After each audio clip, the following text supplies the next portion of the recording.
Shallow depth of field is the most loved creative tool in photography. But if you rely on it every single day, there's a hidden cost you might not even realize you're paying. Hi, hello everybody, welcome back to a new video, hope you're all well. So, I shoot Micro Four Thirds, not a secret, I've been shooting it the last 2 years. Small camera bodies, pretty affordable system, and depending on who you ask, absolutely terrible bokeh. And if you, like me, have spent any time in photography forums or comment sections for that matter, you know this discussion usually comes from full-frame shooters. The depth of field on Micro Four Thirds is terrible. Full frame just looks different. You just can't get that separation. And for a while, honestly, I kind of accepted that premise. Because physically, they are right. Full frame has a shallower depth of field. Soft, melted background, subject sharp, everything else gone. It looks beautiful, so I'm not going to pretend it doesn't. But I never really stressed about trying to match that look. I just started thinking about the things I needed to keep in mind when I was out shooting. What is actually shallow depth of field doing? What problem is it solving? And when I answered that, honestly, the whole conversation kind of, flipped. Because when we talk about shallow depth of field, we're really just talking about aperture.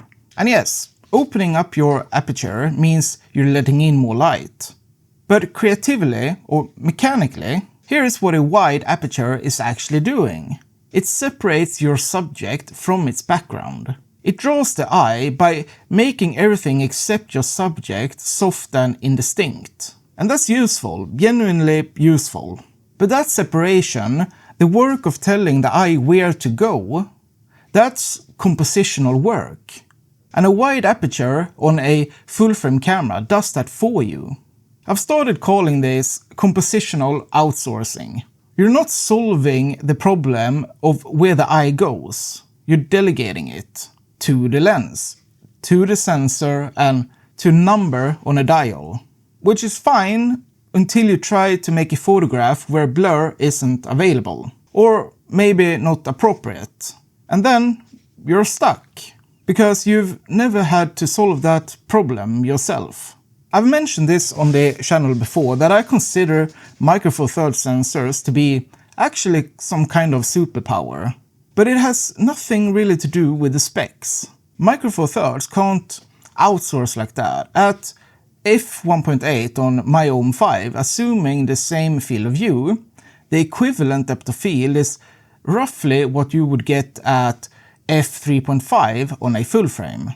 The background is never truly gone, which means I have to deal with it. And dealing with it, that's where it got interesting.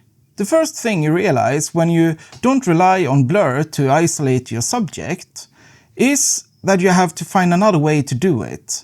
For me, that meant I started reading light differently.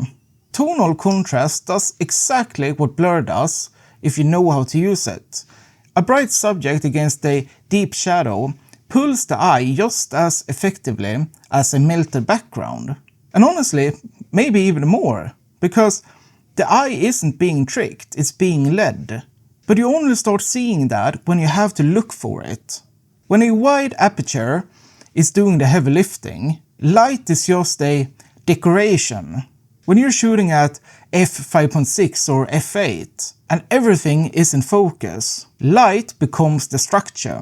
I started noticing pockets of light and geometric shadows in scenes I would have previously walked past.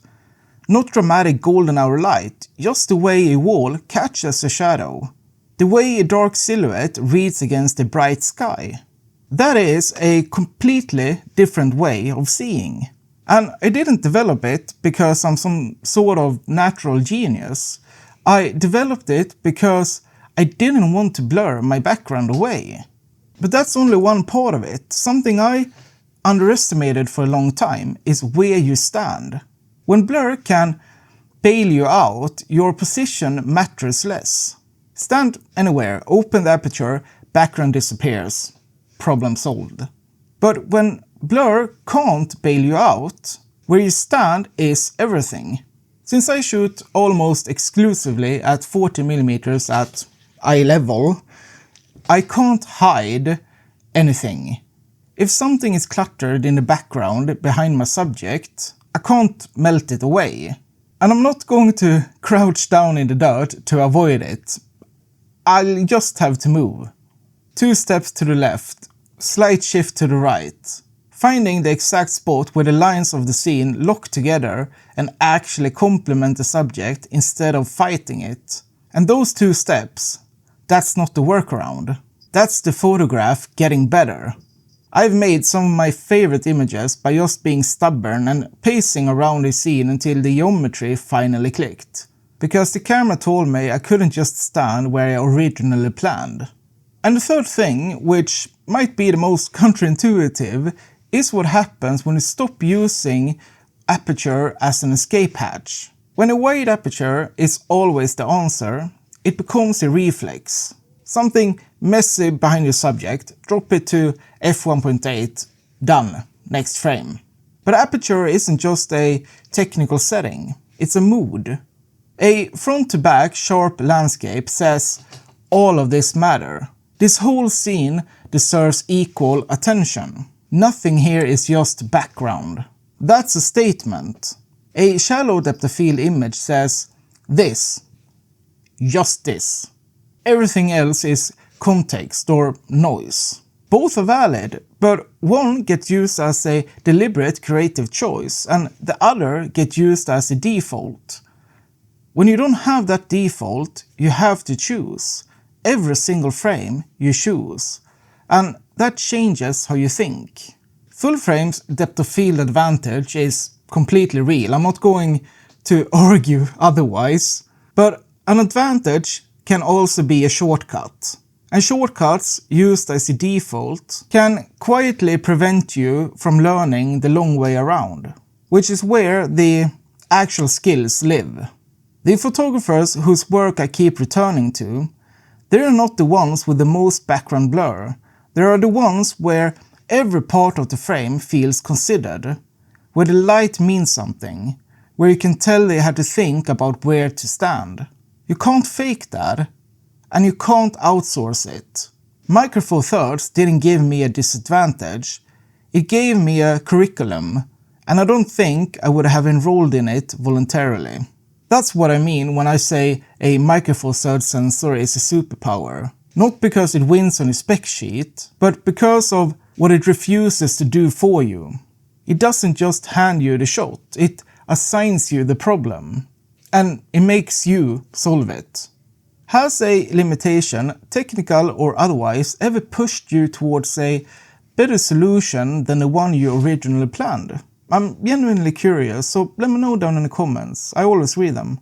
Anyways, that's it for today, guys. Thank you so much for watching. I hope you enjoyed the video, and if you did, give it a like and consider subscribing. I appreciate it so much. But until next time, have a good day or evening, whenever you're watching this. Out!